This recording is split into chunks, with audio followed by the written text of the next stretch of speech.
2025ல நீங்கள் எதிர்பார்த்த மாதிரி உங்களுடைய இன்வெஸ்ட்மெண்ட்ஸ் பர்ஃபார்ம் பண்ணாதனால 2026ல் நீங்கள் என்ன வித்தியாசமாக பண்ணலாம்? இல்லை இந்த வருஷம் நீங்கள் இக்விட்டியில் ஃபோக்கஸ் பண்ணணுமா அல்லது கோல்டு சில்வர் மாதிரி ப்ரெஷியஸ் மெட்டல்ஸில் ஃபோக்கஸ் பண்ணணுமா? மியூச்சுவல் ஃபண்டில் இன்வெஸ்ட் பண்ணும்போது நீங்கள் டைரக்ட் ஆப்ஷனில் பண்ணுறதுக்கும் ரெகுலர் ஆப்ஷனில் பண்ணுறதுக்கும் உங்களுக்கு என்ன வித்தியாசம்? என்னென்ன சிஸ்டமில் என்னென்ன பெனிஃபிட்ஸ் இருக்குது? இடிஎஃப்ல இன்வெஸ்ட் பண்ணலாமா அல்லது இண்டெக்ஸ் ஃபண்டில் இன்வெஸ்ட் பண்ணலாமா? எது பெட்டர்? இது மாதிரி உங்களுக்கு நிறைய கேள்விகள் இருக்கும். இந்த கேள்விகளை நீங்கள் நேரடியாக எங்கிட்ட கேட்கலாம். மைல்ஸ்டோன்ஸ் டு வெல்த்தினுடைய ஏஎம்ஏ என்று சொல்லக்கூடிய ஆஸ்க் மைல்ஸ்டோன்ஸ் டு வெல்த் எனிதிங்ன்ற ஹெல்ப்லைன் மூலமாக. அந்த ஹெல்ப்லைனுக்கான ஃபார்ம் இந்த வீடியோவில் டிஸ்கிரிப்ஷனில் இருக்குது. நீங்கள் அந்த ஃபார்மை ஃபில்அப் பண்ணிங்கன்னா நேரடியாக என்கிட்ட உங்களுடைய கேள்விகளை தாராளமாக கேட்கலாம். உங்கள் பர்சனல் ஃபைனான்ஸை அடுத்த லெவலுக்கு நிச்சயமாக கொண்டு போகலாம். இலக்கு 1 கோடி உங்கள் லைஃப்குள்ளேயும் வரலாம். வாருங்கள். Promoter buying, promoter selling. ஒரு ப்ரமோட்டர் தன்னுடைய கம்பெனியின் பங்கில் என்ன நிலைப்பாடு எடுக்கிறாங்கன்றது ரொம்ப முக்கியம். முக்கால்வாசி நேரம் ப்ரமோட்டர்ஸ் எந்த நிலைப்பாடுமே எடுக்க மாட்டாங்க. இதுதான் ரியாலிட்டி. ஆனால் சில நேரங்களில் வேல்யூவேஷன் எக்ஸ்ட்ரீமாக இருக்கும்போது ப்ரமோட்டர் ஒரு நிலைப்பாடை நிச்சயமாக எடுப்பாங்க. வேல்யூவேஷன் ரொம்ப குறைவாக இருக்குன்னு வச்சுப்போம். அப்போ ப்ரமோட்டர்ஸ் அந்த பங்கை வாங்குவாங்க. உதாரணத்துக்கு கோவிட் பாட்டமில் டாடா சன்ஸும் சரி, அதனுடைய சேர்மனான திரு சந்திரசேகரும் சரி, டாடா குரூப் ஸ்டாக்ஸ் எல்லாம் வாங்கினாங்க. லோ ப்ரைஸஸில் அவங்க வாங்கினாங்க. லிட்ரலி அந்த பாட்டம் டேயோ அதுக்கு ஒரு நாள் முன்னாடியோ அப்புறமா அவங்க வாங்கினது வெளியே தெரிய வந்தது. அதனால் என்ன நடக்கும்னாக்கா மற்றவங்களுக்கும் ஒரு கான்ஃபிடென்ஸ் அவங்க கொடுப்பாங்க.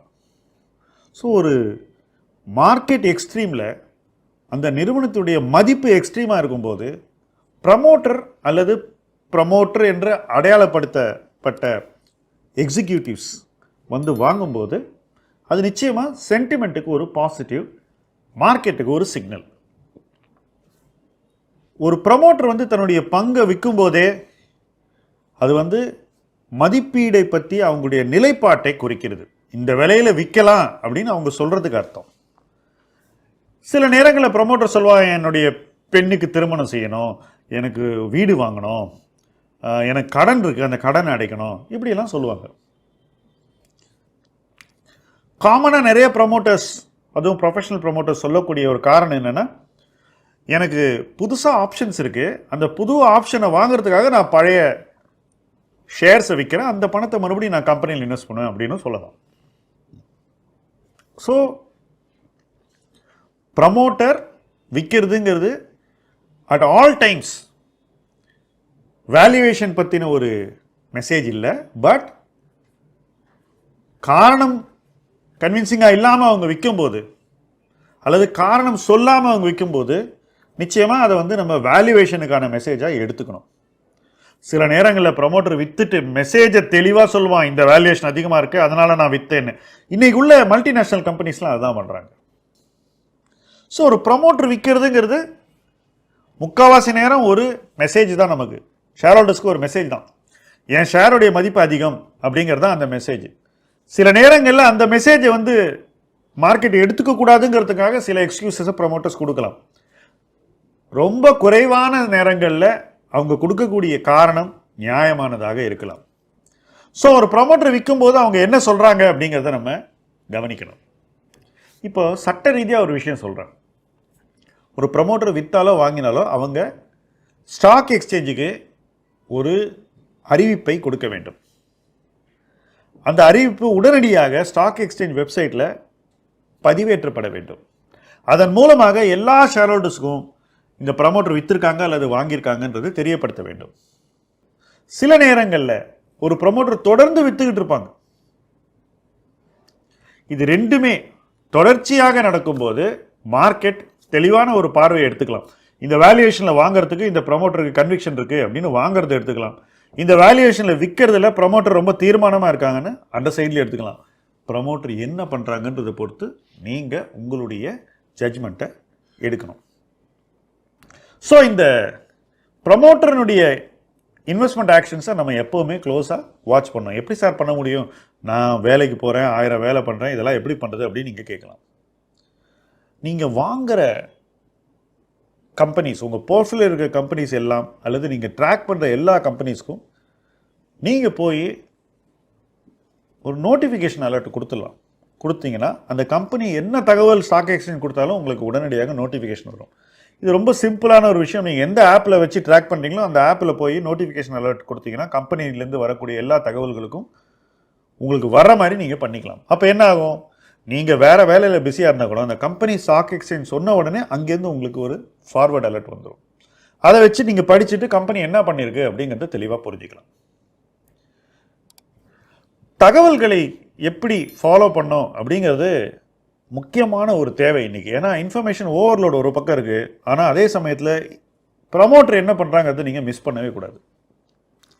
So this is your responsibility.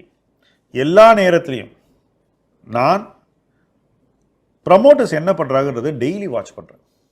So எந்த கம்பெனி ப்ரமோட்டர் வாங்குகிறான், எந்த கம்பெனி ப்ரமோட்டர் விற்கிறான், என்ன விலையில் விற்கிறான், இந்த தகவல்கள்லாம் பார்த்த உடனே அந்த கம்பெனியுடைய ஃபண்டமெண்டல்ஸை போய் நம்ம திருப்பி கம்பேர் பண்ண முடியும்.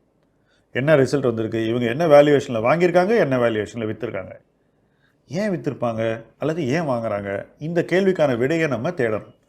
இந்த விடையை நம்ம தேடும்போது நம்முடைய முதலீட்டு புரிதல் இருக்குது பாருங்கள், அது வந்து இட் வில் எக்ஸ்பேண்ட். அது விரிவடையும் போது நமக்கு நிறைய விஷயங்கள் தெரிய வரும். நமக்கு புரியலைன்னு வச்சுப்போம், நம்ம மார்க்கெட்டுக்கு புதுசு நமக்கு புரியலைன்னா யாருக்கு தெரியுமோ அவங்கள்ட்ட போய் இந்த ப்ரமோட்டர் வாங்கியிருக்காங்களே இதை எப்படி பார்க்குறீங்கன்னு நம்ம ஓப்பனாக கேட்கணும். ஷையாக இருக்கக்கூடாது.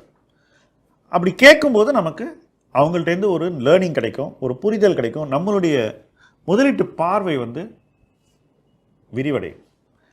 மார்க்கெட்டில் இருக்கக்கூடிய ஒவ்வொரு பர்சனும் இந்த மாதிரி தன்னுடைய முதலீட்டு பார்வையை எப்படி எக்ஸ்பேண்ட் பண்ணுறது, எப்படி விரிவுபடுத்துவது, எப்படி புரிதல்களை வளர்த்து கொள்வது, அந்த புரிதல் அடிப்படையில் எப்படி தன்னுடைய முதலீட்டு முடிவுகளை உருவாக்குவது, அந்த முடிவுகளை எப்படி வேலிடேட் பண்ணுவது, யாரை போய் கேட்கலாம் இந்த முடிவு சரியா தப்பான்னு, கேட்ட பிறகு எப்படி எக்ஸிக்யூட் பண்ணலாம், எவ்வளோ ஷேர் வாங்கலாம், எப்படி வாங்கலாம், எந்த விலைக்கு எவ்வளோ வாங்கலாம், படிப்படியாக எப்படி வாங்கலாம், இப்படி படிப்படியாக வாங்கி எப்படி ஒரு பொசிஷனை பில்டு பண்ணலாம், இது எல்லாத்தையும் ஒரு இன்வெஸ்டர் வளர்த்து கொள்ள வேண்டும்.